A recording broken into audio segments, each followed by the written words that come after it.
A typical adult only needs around 6 litres of air per minute, which I'm trying to represent here.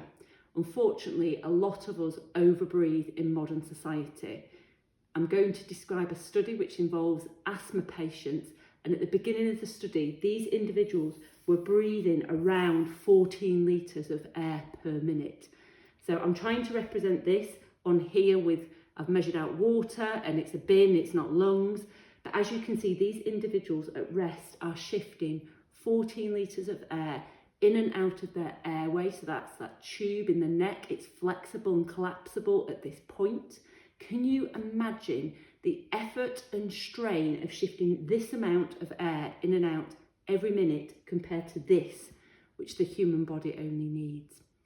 This has impact on sleep, because if we're moving more air in and out, it's more likely to rattle and collapse. So that's like snoring, on obstructive sleep apnea, and that has a negative impact on health and well-being as well as sleep. And also it impacts exercise. We naturally breathe more when we exercise. However, we reach a peak, a maximum amount of air that we can shift in and out of our body. And if we start here, we can do so much more exercise before we reach our maximum, compared to these individuals here who can only do that amount before they reach their maximum. So this is a study. It's actually a prospective, blinded, randomised study comparing the effect of Buteyko Breathing Technique with control classes. The trouble is with breathing, we struggled to get research. So yes, there was only 39 subjects, and those subjects were from the age of between 12 and 70 years, and they had substantial asthma use.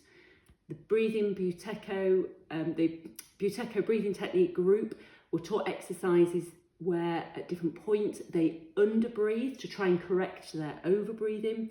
And in the control group, they were given general asthma advice and relaxation techniques and were taught to diaphragmatically breathe, but there was no underbreathing that was taught.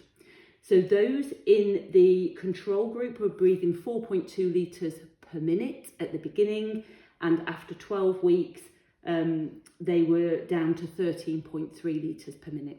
Those in the Buteyko Breathing Technique group were breathing 14 litres of air per minute, and after 3 months, they were down to 9.6 litres per minute. So they're obviously still overbreathing, but the Buteyko Breathing Technique group significantly reduced their overbreathing.